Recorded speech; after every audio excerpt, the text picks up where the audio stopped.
Hani bin Yahya Assegaf. Agen Zionis Yahudi itu ternyata orang kepercayaan Lutfi bin Yahya dalam proyek pencarian makam untuk diba'alawikan. Subhanallah, 3 hari sebelum puasa dipanggil sama Mbak Lutfi dan saya ditunjuk jadi Sekretaris Jenderal Petanesia, sebuah organisasi kebangsaan non politik yang khusus merestorasi budaya dan persatuan kesatuan. Kerjaannya menggali kuburan keramat, menggali kuburan keramat. Saya wanti-wanti pengumuman kepada seluruh rakyat Indonesia, khususnya yang beragama Islam, jaga kuburan-kuburan tua kalian. Jaga makam-makam wali Koryah yang babat desa daerah kalian. Jangan sampai itu nanti dirampas oleh mereka. Memang sengaja, sudah terprogram sejak lama, sama seperti kaum Yahudi yang ada di Israel ketika menjajah Palestina sampai sekarang.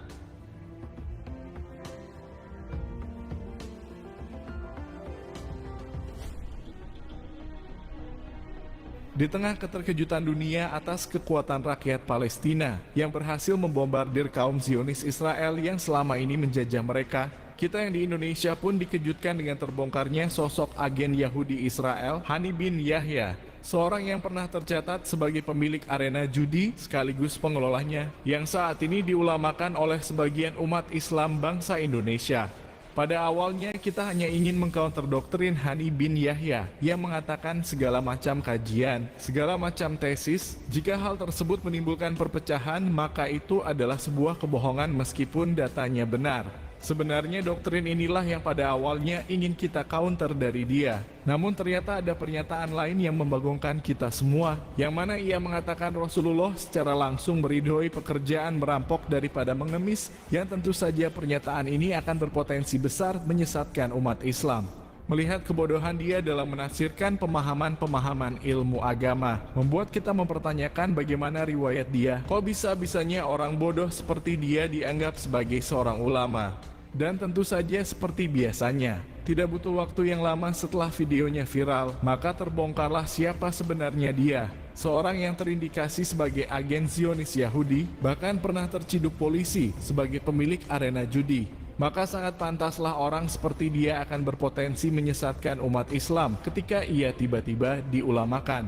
Dan yang paling penting lagi dan wajib kita waspadai sebagai bangsa pribumi, Hani bin Yahya Assegaf adalah orang kepercayaan Lutfi bin Yahya dalam proyek pencarian makam yang kita duga sudah pasti makam-makam tersebut akan diba'alawikan. Kita sudah lama mendengar ada desas-desus tentang adanya proyek besar kaum Habib yang mencari makam-makam tua yang tidak terawat, kemudian makam tersebut mereka jadikan sebagai makam leluhur mereka, dengan memanfaatkan Lutfi bin Yahya, orang yang dianggap oleh sebagian orang sebagai wali kasyaf, untuk memverifikasi kebenarannya. Ini bukanlah sebuah isu sampah atau fitnah belaka, karena dalam pembicaraan Kiai Syarif beberapa waktu lalu, narasumber memiliki data yang valid bahwa sudah terdeteksi ada sekitar 300 makam di daerah Pantura yang akan menjadi target mereka. Dan fakta yang benar-benar sudah terjadi dan tidak bisa dibantah adalah penemuan makam yang ada di Semarang, yang diklaim oleh mereka sebagai makam KRT Sumodiningrat, dan diklaim pula bahwa Sumodiningrat adalah Habib Hasan bin Toha bin Yahya.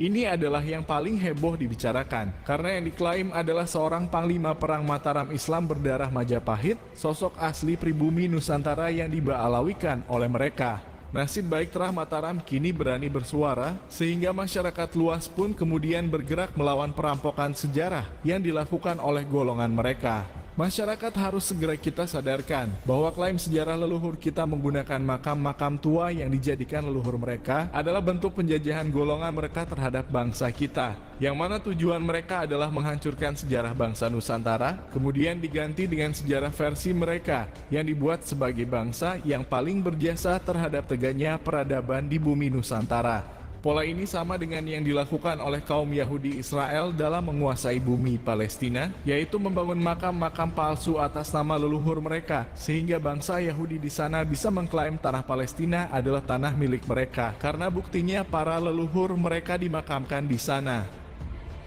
Ini hampir sama seperti orang Israel Yahudi ketika menjajah negara Palestina.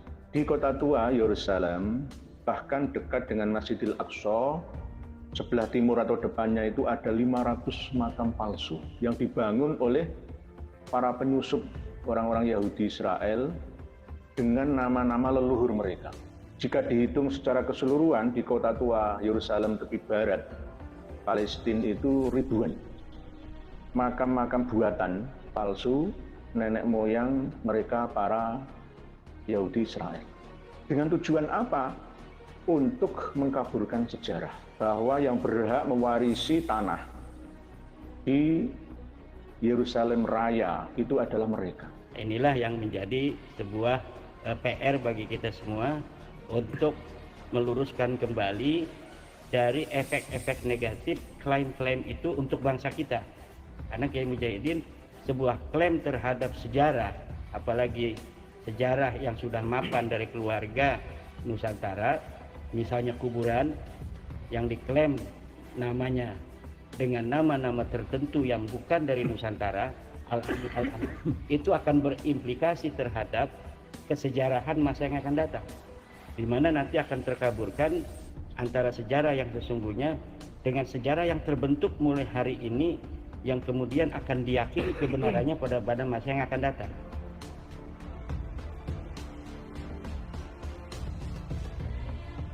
Polanya sama dengan Yahudi Israel dalam mengklaim tanah Palestina sebagai tanah leluhur mereka, yaitu dengan membangun makam-makam palsu atas nama leluhurnya, kemudian dijadikan sebagai bukti sejarah bahwa kaum Yahudi Israel lah yang paling berhak atas tanah Palestina, dan makam palsu itulah sebagai bukti sejarahnya. Melihat kasus yang terjadi di Palestina, tidakkah kita sebagai bangsa pribumi Nusantara belajar dari kejahatan kaum Yahudi di sana? Sudah sering kali kita mengatakan, jika pemalsuan sejarah dan pemalsuan makam leluhur kita yang diklaim sebagai leluhur mereka terus kita biarkan, maka bukan tidak mungkin 100 atau 200 tahun ke depan, generasi anak cucu kita akan menjadi generasi yang benar-benar lemah secara peradaban. Karena sejarah yang ada pada masa itu tidak berpihak kepada anak cucu kita sebagai pewaris sah bumi Nusantara. Memang yang dialami bangsa Nusantara tidak akan separah yang dialami bangsa Palestina, karena bangsa kita adalah bangsa yang besar dari segi jumlah dibanding kaum yang menjajahnya.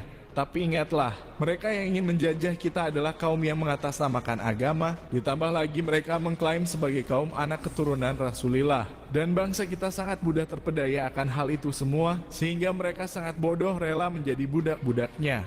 Bangsa kita memang bangsa yang besar dari segi jumlah, tak sebanding dengan jumlah mereka yang ingin menjajah bangsa kita. Sehingga tidak mungkin bangsa kita akan bernasib sama seperti bangsa Palestina.